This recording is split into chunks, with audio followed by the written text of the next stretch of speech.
구시대를 넘어 새시대로 윤석만의 안녕 대한민국.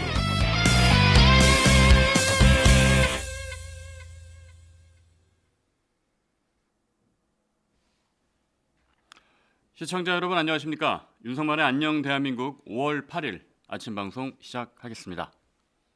네, 오늘은 어버이날입니다. 전국에 계신 모든 어버이들께 더욱 건강하시고 앞으로 더욱 행복한 일만 가득하시길 바란다는 말씀 먼저 올리도록 하겠습니다. 어제는 한동훈 대표의 대선 캠프인 국민먼저 캠프의 해단식이 있었습니다. 자, 기사 하나 보면서 얘기 좀 하겠습니다. 어제 캠프 해단식에 와주신 여러분들 충분히 느끼셨을 테고 또 유튜브 라이브나 이런 생중계로 보신 분들도 해단식이 어쩜 저렇게 희망차고 밝고 또 미래지향적일 수 있을까 그런 생각을 좀 품었을 것 같아요. 보통 우리가 선거에서 해단식을 한다고 하면 좀 침울하기 쉽거든요. 그리고 몰래 짐 싸서 나가기 바쁜데 근데 어제 국민먼저 캠프의 해단식은 상당히 축제와 같았습니다. 그 이유는 해단식이 끝이 아니고 새로운 시작을 의미했기 때문입니다. 그리고 기사 제목에서처럼 한동훈 대표가 어제 비전을 밝혔죠. 보수와 국민의힘을 개혁하자. 그리고 본인은 국민의힘을 버리지 않겠다라고 이야기를 했습니다. 근데 사실 지금 나오는 뉴스들을 보면 국민의힘이 너무 망가지고 있어요. 당의 공식 절차를 거쳐서 선출된 김문수 후보는 당 지도부로부터 인정을 받지 못하고 있고, 그리고 한덕수 후보는 오직 부전승, 꼼수만을 노리며 저렇게 밖에서 단일화를 해달라고 졸라대고 있습니다. 어제도 잠깐 이야기했지만 한덕수 후보는 도대체 무슨 생각으로 대선을 나온 건지 모르겠어요. 본인이 대선 후보가 되려면, 대통령 후보가 되려면 국민께 먼저 저는 이런 나라를 만들겠다. 그죠? 그 공약을 시리즈로 내도 모자랄 판국에 첫날 그냥 그걸 공약이라고 할 수 있나요? 그죠? 그 챗GPT 돌리면은 한 1분도 안 돼서 그 정도는 정리할 수 있을 것 같은데 그런 내용을 해놓고 한 거라고는 뭐 있습니까? 쪽방촌에 갔다가 오세훈 시장이랑 같이 백브리핑 하고 싶었는데 오세훈 시장이 손을 절레절레 흔들면서 빠져가지고 기자들 앞에 섰다가 기자들이 질문하는데 제대로 대답도 안 하고 광주로 갔는데 광주로 가서 광주 시민들이 또 못 오게 하니까 거기서 저도 호남 사람입니다. 그거 한 10번 넘게 시전하고 그리고 서로 사랑해야 합니다. 그런 메시지를 남겼어요. 본인이 정말 무슨 콘클라베에서 교황을 뽑는다고 생각을 하는 건지 당연히 사랑해야죠. 사랑해야 되는데 한덕수 후보가 그런 말을 할 자격이 있는지 모르겠습니다. 왜냐하면 윤석열 전 대통령의 비상계엄에서 절대 자유롭지 못한 사람이고 윤석열 정부에서 소위 요즘 젊은 세대들의 말을 그대로 인용하면 꿀 빨았던 사람이잖아요. 단물만 먹었던 사람이잖아요. 그러니까 윤석열 전 대통령이 잘못할 때 한마디 하지도 못했으면서 이제 와서 무슨 낯으로 지금 대선 후보에 이렇게 무임승차해서 공짜로 날로 먹겠다고 하는 겁니까? 김문수 후보의 마음이 이해가 됩니다.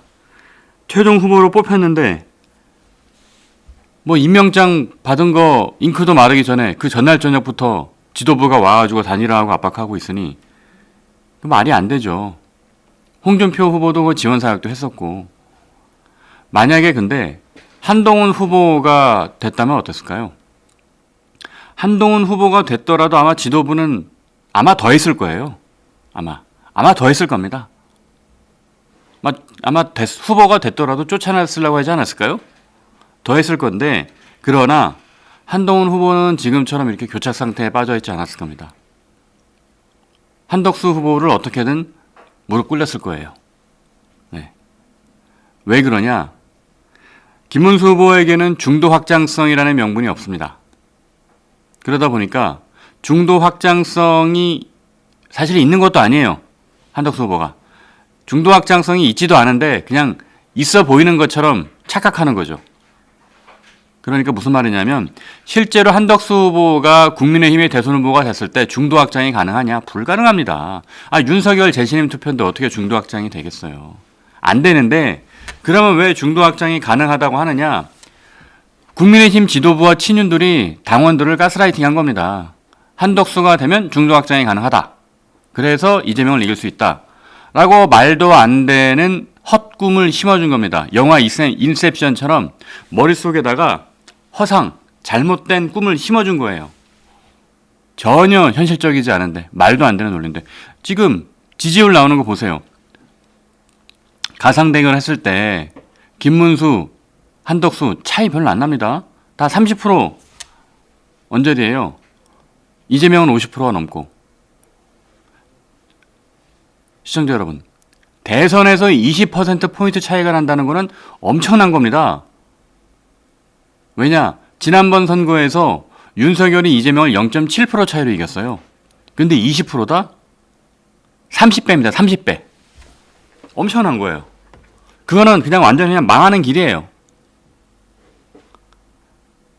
그렇게 한덕수 후보가 무슨 중도 확장이 될 것처럼 지지자들을, 당원들을 세뇌시켜 놓고, 근데 사실상 여론조사 해보면은 한덕수나 김문수나 독인 객인입니다. 그런 상황에서 지도부는 도대체 무슨 생각으로 정당한 절차를 거쳐 선출된 사람을 끌어내리려 합니까? 한동훈 후보가 됐으면 아마 더 했을 겁니다. 아마 눈에 쌍심지를 켜고 달려들어가지고 엄청난 일이 있었을 거예요, 그러면. 그나마 김문수 후보는 당의 강성 지지자들이 저러고 있으니까 저 정도 이상은 못하는 걸 텐데, 근데 한번 상황을 보십시오. 김문수 후보가 어쨌든 당무 우선권이라는 걸 갖고 있어요. 그런데 국민의힘 지도부는 그것도 말을 안 들어요. 도대체 뭘 하겠다는 겁니까? 보수는 규칙과 제도를 준수하면서 바꿔가는 겁니다. 우리 한동훈 후보가 경선룰 그거 불리하다는 거 알았죠? 그걸 몰랐어요? 경선룰 1,000원짜리 책임 당원 그거 바로 가입시켜가지고 하게 됐을 경우에 합리적이고 상식적인 우리 당원들 중에 대략 7만 명이나 되는 사람들이 다 빠져나갔고, 근데 1,000원짜리 책당 가입하는 거 그거 우리가 불리하다는 걸 몰랐을까요? 알았죠. 알았지만 수용할 수밖에 없는 상황이었습니다. 그러면 국민의힘 지도부는 왜 당원 당규 보수의 정신까지 다 말아 드시고 있습니까? 왜 제멋대로 합니까? 당원 당규는 당의 입장에선 법이에요. 이거는 우리 사회로 치면 불법이나 마찬가지입니다. 도대체 국민의힘 지도부와 친윤들은 역사의 평가가 두렵지 않은가요? 자자손손 조롱당하고 놀림받을 거다는 생각이 안 듭니까? 박수영 의원님, 54명의 명단을 공개해 주십시오. 박수영 의원님. 아니, 한덕수 후보가 지금 밖에서 이렇게 표류하고 있는데 뭐 하는 거예요? 한덕수 후보를 정말 국민의힘 후보, 단일 후보로 만들고 싶으면 54명의 이름을 까라니까요? 그럼 54명의 이름을 까면 김문수 후보가 압박이 되지 않겠습니까? 아니, 아주 간단한 방법이 있는데 왜 그걸 안 합니까? 그걸 하면 김문수 후보가 엄청난 압박을 느껴서 바로 이렇게 단일화 할 수도 있잖아요. 왜 안 깝니까? 그 명단을. 54명의 명단을 얼른 공개해야 이 혼란이 수습될 거 아닙니까? 박수영 의원님, 그 텔레그램 의원들 단체방에다가 이상한 글 올리지 마시고, 본인이 김문수 캠프에 무슨 뭐 총괄 본부장 뭐 그런 거 아니었습니까? 총괄 본부장 무슨 그런 자리를 맡고 있으면 그건 책임감이 어마어마한 겁니다. 박성현 의원님. 저도 메시지 총괄 본부장을 하면서 우리 한동훈 캠프에서 얼마나 큰 로얄티와 책임감을 가지고 정말 사력을 다해서 눈코트 쓰 없이 밤낮 없이 열심히 일했는데요. 그러면 우리 박성현 의원님도 무슨 머시기 본부장이잖아요. 그럼 김문수 후보를 위해서 열심히 일했을 거 아니에요. 그런데 그런 사람이 갑자기 하루 만에 표변해가지고 김문수는 좌파고 김문수가 무슨 안토니오 그람시의 진지전 하듯이 진지를 구축해서 하나하나 조직을 먹어간다고 그렇게 배신을 때립니까? 그게 진짜 배신이에요. 어제까지 자기가 모시던 분을 의원 단체방에서 그렇게 저격하는 게 그것도 그냥 저격이 아니잖아요. 제가 그 글을 봤거든요. 그 글을 봤는데 장문이에요. 장문. 엄청 길어요. 길면서 뭐라고 얘기하냐면 김문수는 좌파다. 노동운동할 때 쓰던 좌파의 방식으로 지금 국민의힘을 그러니까 어떤 얘기냐면 요약하면 국민의힘을 조금씩 장악하려고 한다. 좌파적 방식으로. 그거 엄청난 모욕 아닙니까? 김문수 후보가 어떻게 좌파예요. 김문수 후보가 얘기했잖아요. 자기가 94년에 전향했다고. 동유럽이 망하는 거 보고. 그리고 30년 넘게 그냥 우파도 아니고 극우로 살아오신 분입니다. 극우파. 강성 보수. 근데 그런 분한테 좌파적 방식으로 뭐 한다고 하는 게 말이 됩니까? 누가 김문수 후보를 좌파로 보니까 요새. 그 의원들 단체방에서 박수영 의원님의 그 글을 보고 나서 참 말로 표현을 못해서 그렇지 대다수의 의원들이 비웃었습니다. 안 비웃었겠어요? 참 박수영 의원님의 지적 수준에 의문을 제기할 수밖에 없습니다. 박수영 의원님, 말씀하신 그게 안토니오 그람시의 진지전이라는 걸 알고 있었습니까?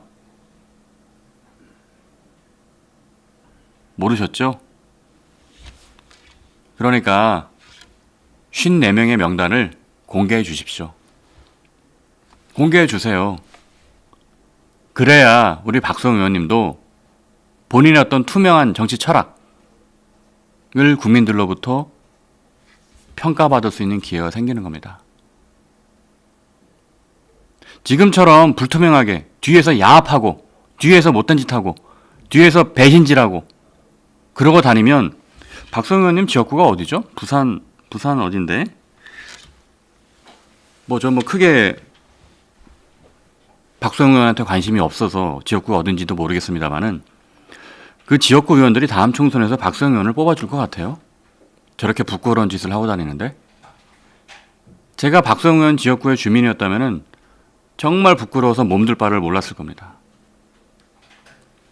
네, 우리 PD님이 써주시네요. 부산 남구갑이라고. 부산 남구갑 시민 여러분, 박수영 의원이 저렇게 분탕치를 하고 다니니까 많이 부끄러우시죠? 제가 대신해서 사과드리겠습니다.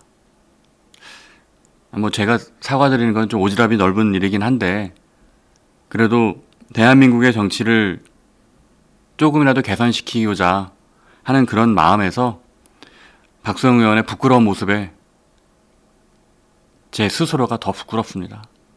아직도 저런 사람이 2025년 대한민국에서 이렇게 선진국이 된 대한민국에서 저런 방식으로 정치질을 한다는 게 너무 부끄럽습니다.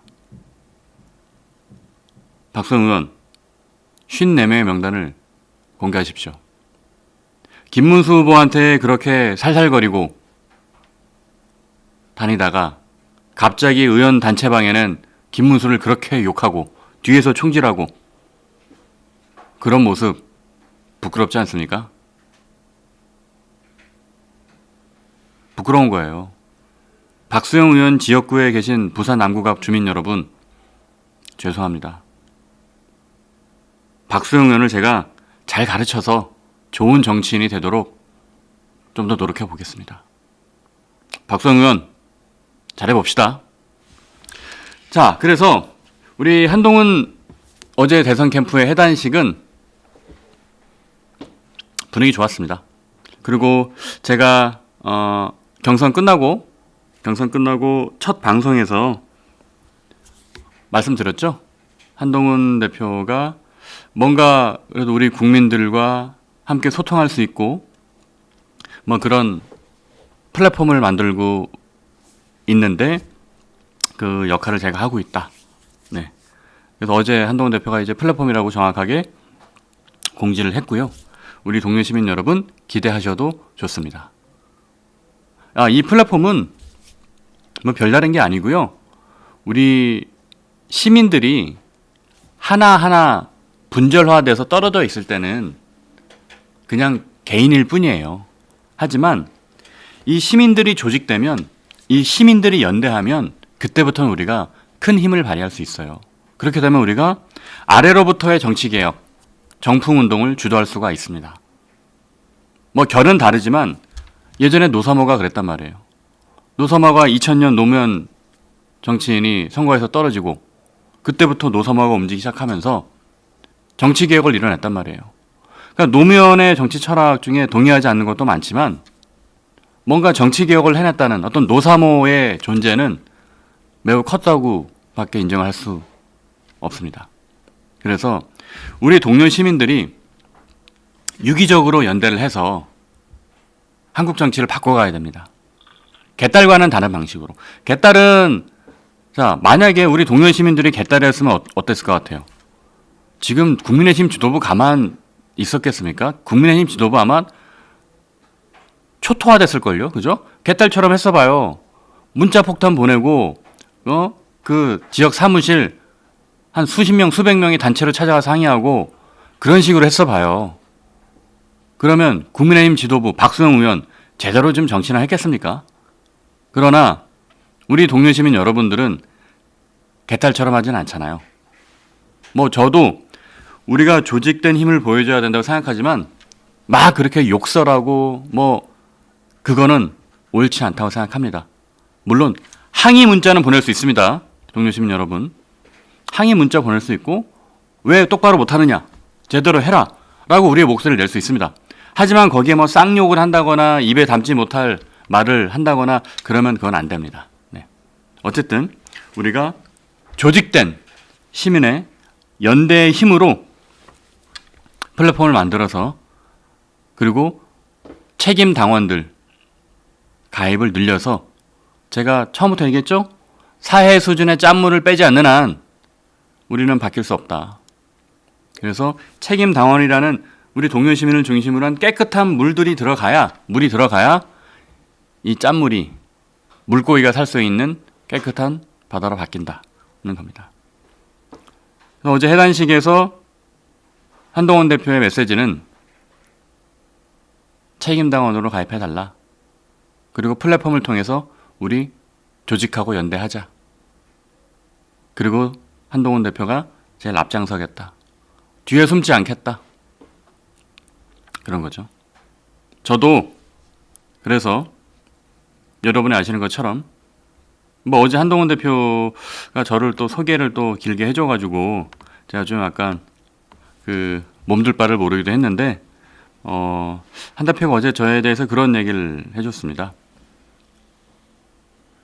대의를 위해서 멀쩡하게 다니던 회사까지 버리고 사직을 하고 나와서 대의 함께 한다는 게 어떻게 쉬운 일이냐. 그리고 그게 가능했던 것은 그 대의가 옳았기 때문이다. 정말 그 제 얘기예요. 제가 한 대표한테도 했던 이야기고 저는 한동훈 대표라는 어떤 개인에 대한 그 사람에 대한 충성심이 아니라 그냥 윤석열 대통령이 요구하는 건 개인에 대한 충성심이잖아요. 근데 한동훈 대표는 그런 거를 생각하진 않아요. 우리가 생각하는 비전, 우리가 생각하는 철학과 대의를 향해서 같이 가는 겁니다. 그래서 어제 한동훈 대표도 윤석만과 함께 하겠다라는 말씀을 또 하셨고 저도 그 뜻을 이루기 위해서 한동훈 대표와 함께 할 것입니다.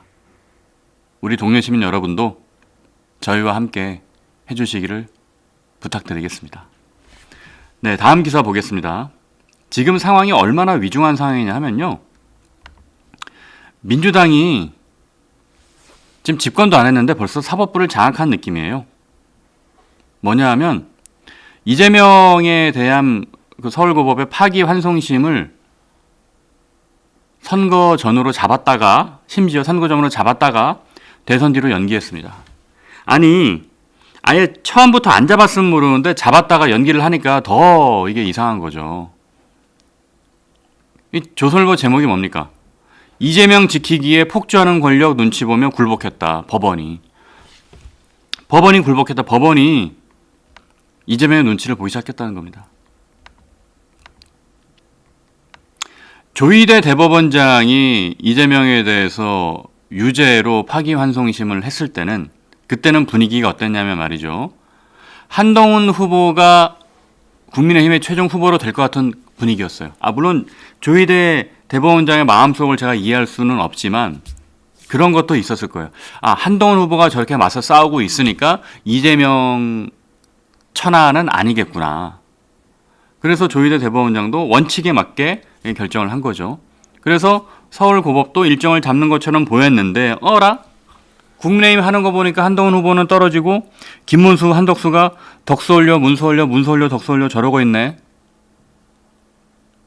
어라? 이거 괜히 이거 사법부만 온팡 뒤집어 쓰게 생겼네. 민주당이 이재명이 당선이 100% 될 건데 지금 사법부의 판단은 그거예요. 국민의힘 저것들 하는 꼬라지 보니까 답이 없다. 그냥 이재명이 그냥 100% 당선이네. 이렇게 생각을 하니까 잡았던 기일조차 선거 뒤로 미룬 거 아닙니까? 사법부가. 한동훈 대표가 오래전부터 얘기했죠. 이재명이 되면 입법부, 행정부, 사법부 3권을 다 장악할 거라고. 당선도 되기 전에 벌써부터 장악을 다 했어요. 왜? 20%포인트 차이로 압도적으로 이기니까. 국민의힘은 저렇게 우스운 짓거리만 하고 있으니까. 저는 정말 국민의힘 지도부와 친윤 의원들의 지능이 의심됩니다. 저게 저렇게 될 거라는 걸 몰랐을까요? 충분히 예상 가능했던 일 아닙니까? 그리고 김문수 후보가 아무리 단일화 하겠다고 얘기를 한다 치더라도 경선은 끝나고 자기가 최종 후보 되자마자 한덕수한테 갖다 바치겠습니까? 김문수 후보를 너무 물러보는 거 아니에요? 김문수 후보도 오랜 경력과 그 정치 연륜이 뛰어난 사람인데 김문수 후보가 바보입니까? 박성영 의원님, 박성영 의원 한번 말 좀 해보세요. 거기 김문수 캠프에 무슨 본부장인가 뭔가 했잖아요. 그러고 나서 바로 다음날 의원 단체방에 저격하는 글 올리고 좌파라고 막 뒤집어 씌우고 그런 배신질을 해대면서 안 부끄럽습니까? 그리고 본인이 경기부지사도 했잖아요. 경기도 부지사 할 때 저 만난 적 있잖아요. 그죠? 그 부지사 사무실에서 저랑 만났습니다. 박성 의원. 그때도 좀 사람이 오만하다고 느끼긴 했는데 역시나 아니나 다를까. 사람 고쳐 쓴 거 아니라는데 갑갑합니다. 박성 의원, 이제라도 박성 의원이 정치적으로 제기할 수 있는 방법은 54명의 명단을 공개하고 본인의 투명한 정치 철학과 비전을 보여주고 국민들로부터 평가를 받는 겁니다. 그렇지 않으면 부산의 지역구에 계신 그 주민들이 박성 의원을 부끄러워서 어떻게 낯을 들고 다니겠습니까? 그죠? 부산 그 남구갑에 김문수 후보 지지하는 주민들도 많을 거예요. 한동훈 후보 지지하는 주민들도 많을 거예요. 홍준표 후보 지지하는 주민들도 많을 거예요. 그러면 부산 남구갑 주민들 중에 김문수 후보 지지자, 홍준표 후보 지지자 이들만 등을 돌려도 박성 의원이 다음번에 가능하겠습니까? 그럼 이제 앞으로 뭐 하실 거예요, 그러면? 마땅히 다른 재주도 없어 보이시는데. 그러니까 54명의 명단을 얼른 공개하고 지금이라도 아직 늦지 않았습니다. 투명한 정치를 펼쳐주십시오. 박성 의원 본인이 똑똑하다고 생각하잖아요. 그러니까 제발 이번 한 번만 똑똑한 결정을 내려주시기를 부탁드리겠습니다. 박수영 의원을 비롯한 국민의힘 지도부와 친윤 의원들 지금 정신을 못 차리는 것 같은데 제가 한 가지만 말씀드릴게요. 이재명 후보가 집권을 하잖아요. 이재명 후보가 대통령이 되잖아요. 제일 먼저 사정의 대상이 될 사람, 제일 먼저 청산의 대상이 될 사람이 누군가 잘 한번 생각해 보십시오. 문재인 대통령도 집권하자마자 적폐청산을 시작했습니다. 이재명은 어떤 사람이냐? 대놓고 권력은 잔인하게 쓰는 거라고 공개적으로 얘기하던 사람입니다. 그런 사람이 문재인 정부의 적폐청산보다 더했으면 더했지 덜 할 것 같아요? 문재인 정부의 적폐청산보다 더한 내란 청산이 올 겁니다. 이재명 대통령이 되면 이재명이 집권하자마자 내란 청산부터 시작할 겁니다. 그러면 그 내란 청산에서 자유로운 사람 한동훈밖에 없어요. 제일 먼저 국민의힘 지도부와 친윤 의원들 어떻게 할 거예요? 방법은 하나입니다. 이제라도 대국민 사죄, 내란에 대해서 인정하고 비상계엄에 대해서 사죄하고 단일화 해달라고 김미애 의원, 김무성 전 의원 단식하고 있을 게 아니라 그게 뭔 헛짓거리입니까? 비상계엄에 대해서 사죄하라고 단식을 해야지. 답답합니다 진짜. 김무성 전 의원님, 저는 김무성 전 의원님 좋아했어요. 예전에 옥새 파동 할 때도, 옥새 들고 나르시 할 때도 어떤 본인의 철학이 있었고, 그리고 적어도 겉으로 보이기에는 선이 굵은 정치를 하는 것처럼 보였어요. 물론 김무성 전 의원님 같은 경우는 실제로 깊이 알고 보면 되게 뭐라 그럴까, 좀 소심한 면도 있고 또 예민한 부분도 있고 막 그렇게 생긴 것처럼 선이 굵은 정치를 하는 분은 아니에요. 사실 김무성 전 의원님은 속으로 좀 여린 면도 좀 많은 분이에요. 어쨌든 그래도 저는 김무성 전 의원님 좋아했습니다. 그랬는데 지금 당의 원로가 되셔가지고 단일화 안 한다고 그 김미애 의원 단식하는 데 가가지고 단식을 같이 하고 계신 건지 아니면은 그 김미애 의원 단식하는 걸 옆에서 응원하고 있는 건지는 모르겠습니다만은 그게 뭡니까? 당의 중진이고 원로면 비상계엄 사태에 대해서 사죄하고 윤석열 어게인을 했던 것에 대해서 그것부터 잘못했다고 국민에게 빌어야 된다고 그렇게 단식을 해야 되는 거 아닙니까? 무슨 한독수랑 단일화 안 해준다고 단식하고 있으면 이게 무슨 코미디입니까 이게? 이 국민들이 보고 그거 보고 비웃지 않겠습니까? 저는 진짜 이해가 안 돼요. 도대체 어떤 뇌구조가 어떻길래 그런 생각들을 하는 건지. 비상계엄에 대해부터 사죄를 해야죠. 그거부터 사죄를 해야 나중에 이재명이 집권해서 국민의힘을 탈탈 털어가지고 국민의힘을 공중분해시키려고 할 때 국민들이 막아줄 거 아닙니까? 그 기본적인 건데 그게 산수가 안 되나요? 자, 국민의힘이 적어도 윤석열에 대한 어떤 책임, 그것에 대해서 사죄하고 비통함으로 국민들께 윤석열이 대통령 되고 나서 3년 동안 뭘 했습니까? 잘한 게 뭐 있습니까? 한미외교 복원한 거하고 원자력 그거 다시 살린 거하고 뭐 있습니까? 괜히 의대 들쑤셔가지고 문제 해결도 못하고 응급실 못 찾아서 뺑뺑이 하다가 돌아가신 분들도 많잖아요 지금. 그 유족들한테는 뭐라고 얘기할래요? 괜히 의대생들 지금 제적당하게 생기고 괜히 홍범도 흉상 그거 철거한다 그래가지고 분탕질이나 하고. 아니 육사에 홍범도 흉상이 있든 말든 그게 대통령이 나서서 할 얘기예요 그게? 육사에서 알아서 결정하면 되는 거지. 그리고 홍범도 장군은 옛날 사람이에요. 조선시대 사람이에요. 한일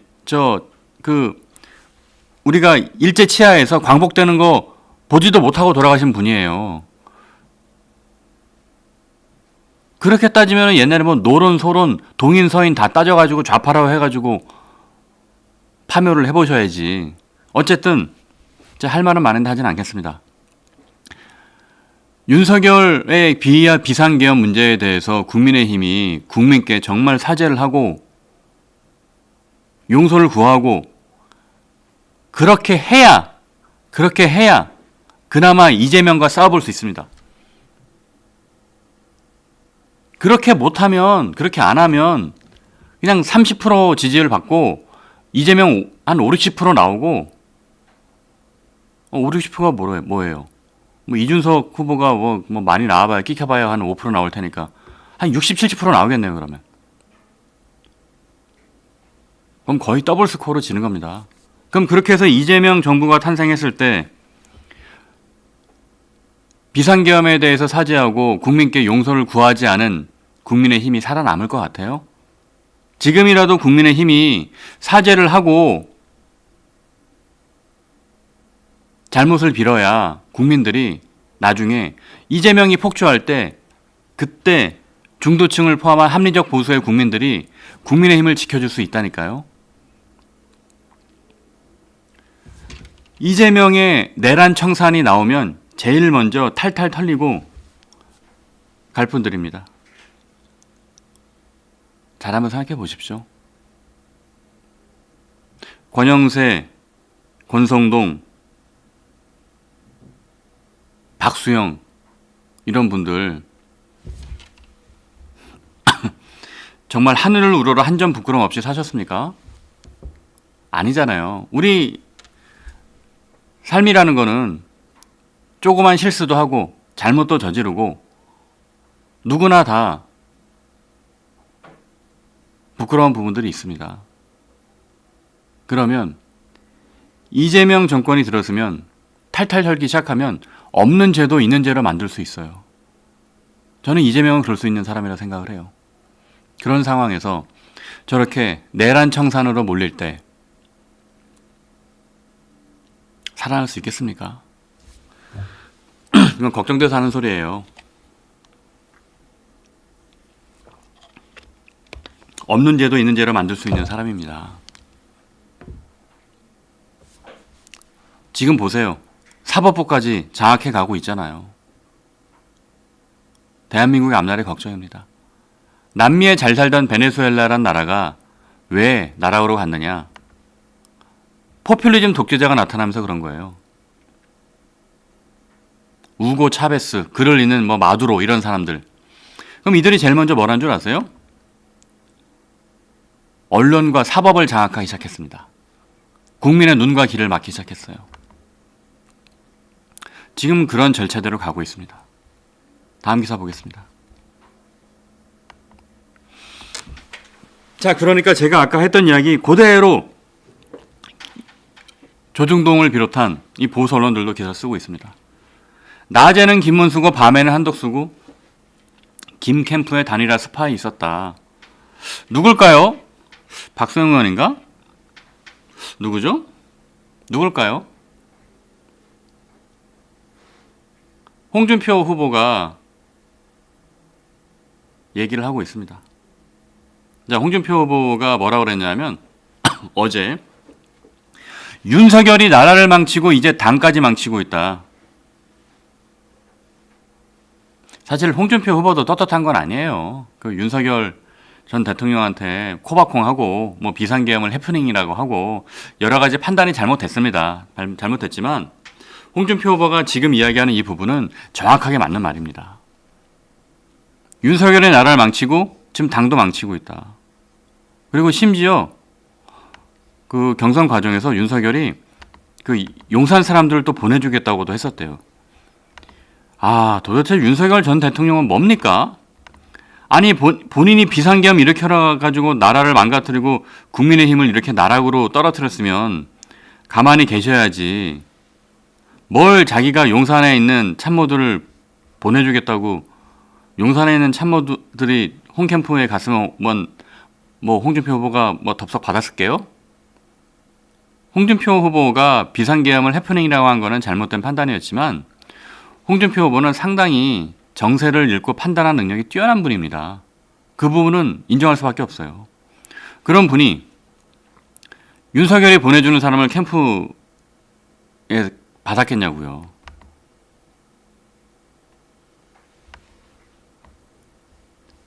이 얘기는 뭐냐면 국민의힘 경선에 소문처럼 나돌았던 윤석열의 개입이 찐득하게 이루어지고 있다는 얘기입니다.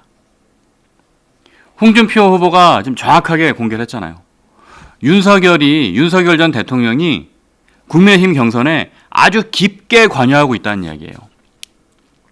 자, 홍준표 후보한테까지 이런 정도로 딜을 했을 정도면 김문수 후보나 한덕수 후보 또 국민의힘 주류와 지도부에게 윤석열 전 대통령이 전화 안 했겠어요?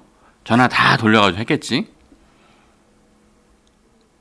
그 한간에 떠도는 이야기가 그거 있지 않습니까? 한덕수 후보가 왜 나왔냐? 그러니까 가까운 사람이 물어봤더니 윤석열이 나가라 해서 나왔다. 뭐 그게 사실인지는 모르겠습니다만 뭐 그런 얘기까지 떠돌아다녀요. 그래서 낮에는 김문수고 밤에는 한덕수고 이게 말이 됩니까? 다음 기사 보겠습니다. 그러니까 동아일보 기사는 지금 뭐라고 썼냐면 말이죠.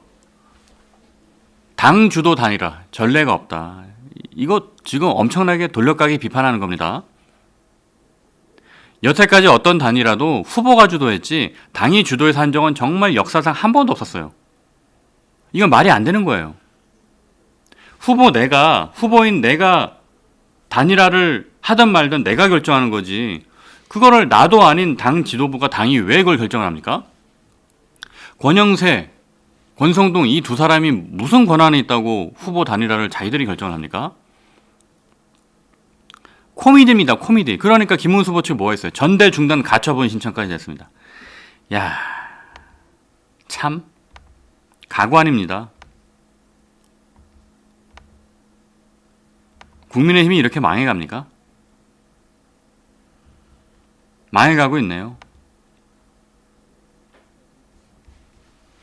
자, 사설 볼게요. 동아일보 사설 다음 기사.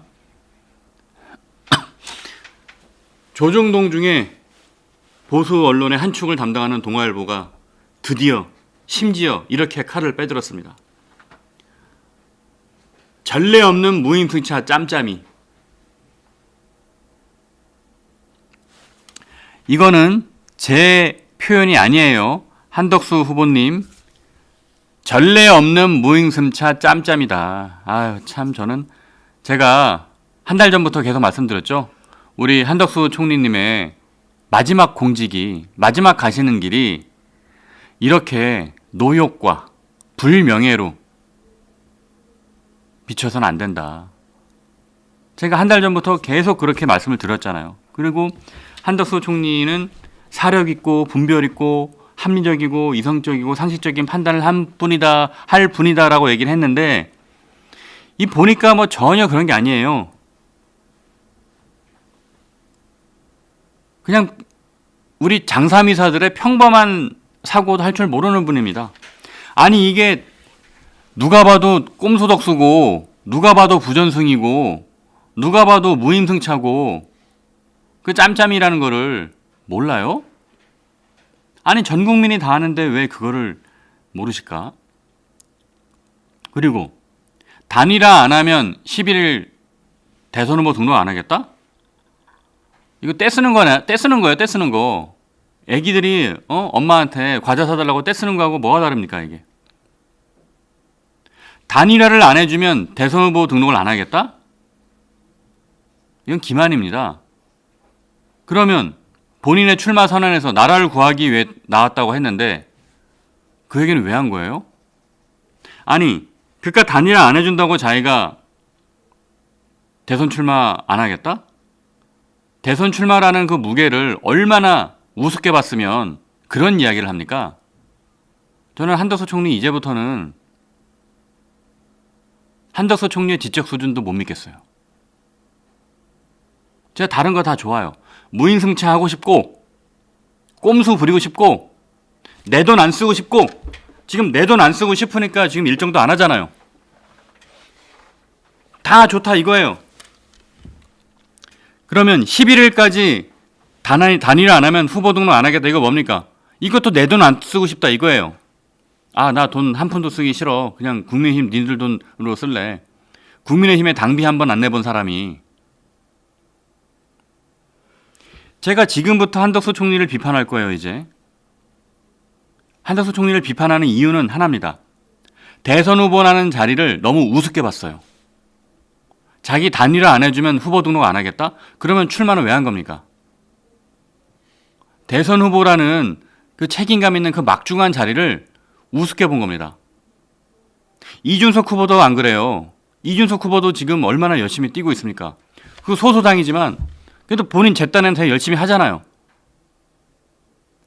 그러면 이 한덕수 총리의 이 깃털 같은 마음은 뭡니까? 이 나라를 생각하는 게 정말 일이라도 있나요? 이게 제가 말이 같이 안 나가면 마치 제가 한덕수 총리한테 핫하는 것처럼 보이겠네요. 이거 절대 그런 거 아닙니다. 일이라도 있습니까? 일이라도? 나라를 생각하는 마음이? 그렇지 않고서야 어떻게 이렇게 가벼운 처신을 할 수 있습니까? 단일화를 11일까지 안 해주면 나는 대선 출마 안 하겠다? 야, 너무 이거는 대한민국을 날로 먹으려고 그런 거고 너무 대한민국 국민들을 껌으로 본 겁니다. 저 너무 자존심이 상해요. 국민 여러분, 자존심 안 상합니까? 어떻게 이렇게 대한민국을 우습게 봅니까? 본인이 나라를 구한다면서 출마를 했으면 끝까지 완주할 생각을 해야지. 단일화 안 해주면 자기는 11일 등록 안 한다? 그럼 출마 안 한다는 얘기잖아요. 정말 본인이 뜻이 있다면 본인 돈을 쓰세요.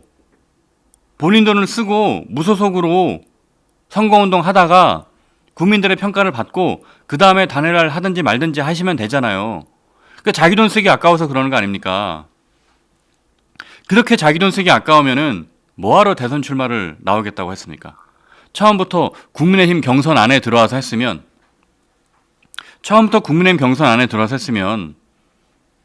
자기 돈 안 아깝잖아요. 아, 그 3억을 내야 되니까? 왜요? 한동훈 후보처럼 후원을 받으면 되잖아요. 국민들의 후원을 받으면 되잖아요. 그죠? 근데 그거를 안 해놓고 이제 와서 꽁으로 먹으려고 한다는 게 말이 됩니까? 자, 그러다 보니까 조선일보의 양상훈 주필이 날카로운 칼럼을 또 썼습니다. 다음 기사 보겠습니다. 양상훈 칼럼이 정말 양상훈 칼을 빼들었습니다.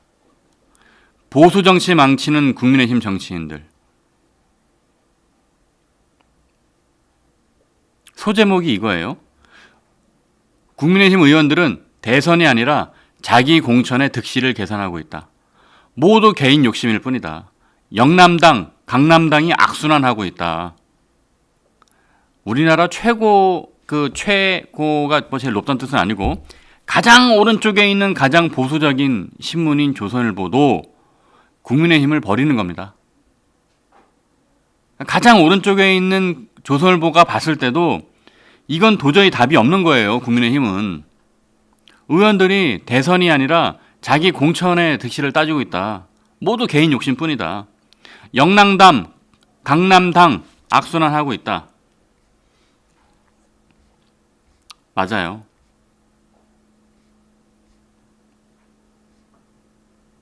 그래서 이제 조선일보 양상훈 주필은 이렇게 문제를 제기합니다. 두 가지 고질적인 병폐가 지금 정착되고 있는데, 하나는 국회의원 총수의 절반이 수도권에 있는데 국민의힘은 수도권에서 전멸하다시피 합니다. 유능하고 경쟁력 있는 사람들이 국힘을 기피합니다. 맞아요. 저도 그래요. 저도 처음 말씀드리지만 2020년 총선 때 그 당시에 제가 고향이 청주니까 충북 청주에서 한번 출마해볼 생각이 없냐는 제안을 당시 공관위로부터 받았습니다. 이거 처음 얘기하는 거예요, 제가. 근데 2020년 총선이면 그 당시 분위기가 너무 좋지 않았고, 제가 논설위원 된 지가 얼마 안 됐을 때예요. 제가 2019년 말에 논설위원 됐으니까. 근데 회사에서 두 가지 이유였습니다. 회사에서 저를 발탁해서 논설위원으로 만들어줬는데, 그래서 이거를 바로 이렇게 떠나는 것은 예의가 아니다라는 생각도 첫 번째 있었고, 그리고 중앙일보 논설위원으로서 뭔가 언론인에 꽂힌 자리인데 그 역할을 저는 더 해보고 싶다는 생각이 컸습니다. 그리고 두 번째는 제 고향이 충북 청주인데 청주에서는 지금 뭐 여러분 아시는 것처럼 청주는 죄다 민주당 국회의원들입니다. 당선되기가 어려워요. 그러니까 청주만 그런 게 아니고 수도권, 충청 다 어렵습니다. 왜? 국민의힘이 계속 이렇게 헛짓거리를 하고 있으니까 국민들로부터 평가를 받기가 어려운 겁니다. 그러니까 영남, 강남 이런 데 아니면 당선이 쉽지 않아요. 그러니까 조선일보 양상훈 주필이 지금 뭐라고 쓰냐면 유능하고 경쟁력 있는 사람들이 국민의힘을 기피한다. 당장 저부터도 그래요. 앞서 말씀드렸잖아요. 영입 제한이 온들 나가봐야 떨어질 거가 뻔한데 어떤 사람이 그런 쉽지 않은 결정을 내리겠습니까? 유능하고 경쟁력 있는 사람들이 국민의힘을 기피하고 그러면 다 뭐가 됩니까?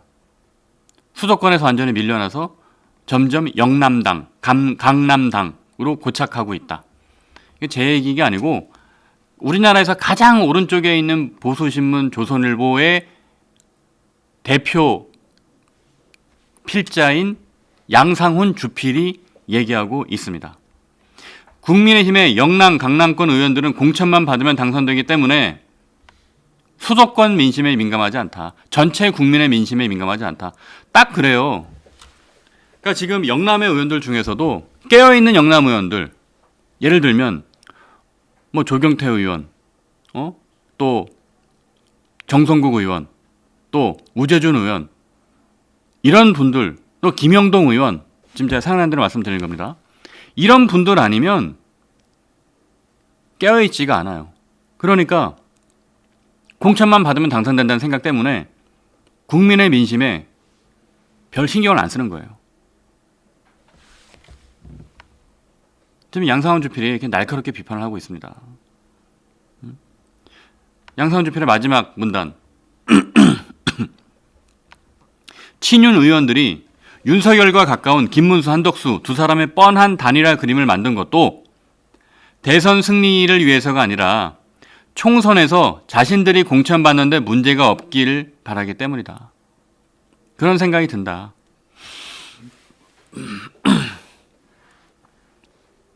근데 한번 보십시오. 총선 3년 남았습니다. 3년 뒤에 이렇게 나라를 망치고 국민의힘을 망친 주범들이 다시 공천을 받을 수 있을까요? 제가 국민이라면 저는 이런 분들한테 공천을 주고 싶지 않을 거예요. 정말 너무 부끄럽잖아요.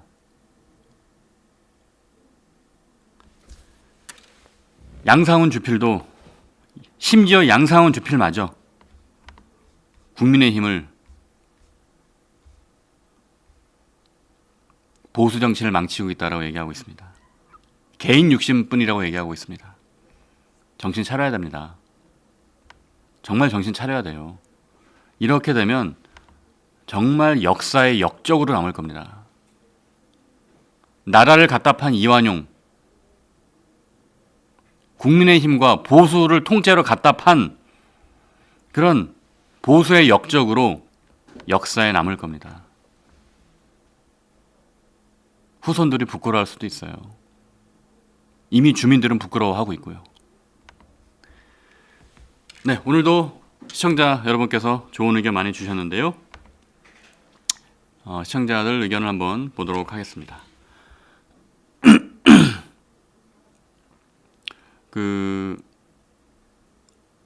채팅글 중에 재밌는 게 있네요. 영님, 덕수씨 미리 로또를 사지 그랴? 이거 뭐 충청도 분이신가요? 이거 충청도 사투리인데. 미리 로또를 사지 그랴? 네, 그리고 뭐 좀 약간 격한 말씀 하시는 분들도 계시는데 제가 그건 읽어드리기는 좀 어렵고 한번 찾아서 보십시오. 좋은 재밌는 말씀 많이 들어주셨는데 개똥벌레님 돈 쓰기 싫어서 쪽방촌 간 거냐? 그 생각은 못 해봤는데 뭐 그럴 수도 있겠네요. 그리고 아까 말씀하신 그 영님이네 또. 덕수 낙하산 타려고? 영님이 뭔가 촌철살인의 말씀을 잘해주시네요. 서진수님, 살다 문순대를 응원하게 되네. 참. 임정원님, 공짜로 대통령을 먹으려고. 저도 딱 그 생각이에요. 자, 훈멋장님, 늘 감사합니다. 응원합니다. 네, 응원해 주셔서 고맙습니다. 뻐꾹 할머니님, 각 지역 유권자들이 누가 진정한 정치인인가를 확실하게 알았을 겁니다. 맞아요. 이번 기회에 정말 옥석이 저는 가려진다고 생각을 합니다. 벤님, 책임당원 가입운동 가열차게, 가족, 친척, 친구 등 국힘은 싫어도 한동훈은 호감 가진 사람들 많습니다. 맞습니다. 이런 분들의, 이런 동료 시민들의 노력으로 우리가 정치를 바꿔야 합니다. 공정님, 어제 진짜 대표님의 해단식은 감동적이었습니다. 대표님과 뜻을 같이 해주신 소중한 분들께 모두 감사 인사를 다 드리지는 못하는데 안타깝기만 합니다. 하지만 절대로 빠뜨리면 안 되는 활용점정이신 윤석만님, 아이고 이렇게 또 높게 평가해 주시니까 제가 몸둘 바를 모르겠습니다. 고맙습니다. 네, 활용점정이라서 감사드립니다. 4월에 대표님의 정치 후원금에 이어지는 저의 강제 다이어트, 윤석만님 격하게 응원합니다. 고맙습니다, 공정님. 자, 모든 동료 시민 여러분, 그리고 모든 시청자분들께 감사드리고요. 앞으로 한동훈 대표도, 또 저도, 또 저와 한동훈 대표와 함께하는 우리 모든 이런 새로운 정치를 만들고 싶은 사람들도 노력하겠습니다. 우리 동료 시민 여러분들과 합리적이고 상식적인 생각을 가진 국민들이 늘 함께 해주신다면 저희는 한번 끝까지 해볼랍니다. 무파사를 키워주십시오. 여러분의 지지가 대한민국을 바꿀 수 있습니다. 오늘 방송 여기서 마치겠습니다. 고맙습니다.